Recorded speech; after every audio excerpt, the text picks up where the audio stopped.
In the cloak of darkness, you have this ability to come out and make anti-Semitic remarks, racial slurs. It's denigrating the people here. If you're that brave to do that in the cloak of darkness, come out in the daylight and show yourself. A challenge from the mayor of Weston tonight after her community in Broward County hit by hate. Vandals leaving behind messages of hate on city signs throughout that area. And over the weekend, the universities of Florida and Georgia issuing a joint statement after that message, condemning that anti-Semitic message projected onto the exterior of TIAA Bank Field after the Bulldogs win over the Gators, or during the game, positively referencing remarks made by Kanye West earlier this month. Those comments causing several companies to part ways with that recording artist. All of this has the local Jewish community on alert. WPTV reporter Joel Lopez has the story from the congregation in Boca Raton that is talking about tonight in the warning to families.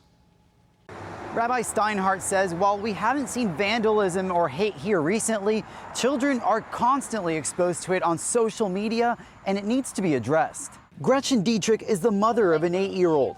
She's not Jewish, but feels the community's hurt and worry. For me, growing up here in Boca, where a lot of my friends were Jewish, I'm very much aware of how it affects my friends in this community. Parents in Boca Raton are denouncing anti-Semitism and the role that social media plays in its spread. I just hope that people understand that what our kids are seeing, it's really important, and we have to set good examples for them and make sure that we're having those difficult conversations with them. Important lessons that a local rabbi says must be taught and retaught. The feeling of anti-Semitism that exists in many people, that may be something that never goes away, that will always be there.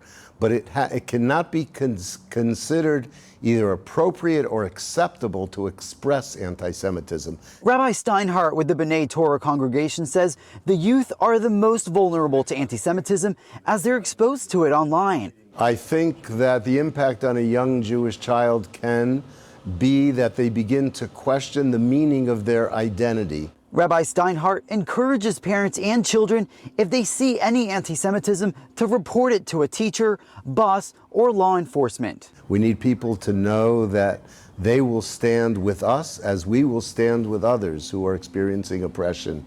In Boca Raton, Joel Lopez, WPTV, News Channel 5. And according to data released by the Anti-Defamation League, there were 190 reports of anti-Semitic behavior in Florida last year. That includes reports of harassment, vandalism, and assault. That's up from 127 reports in 2020.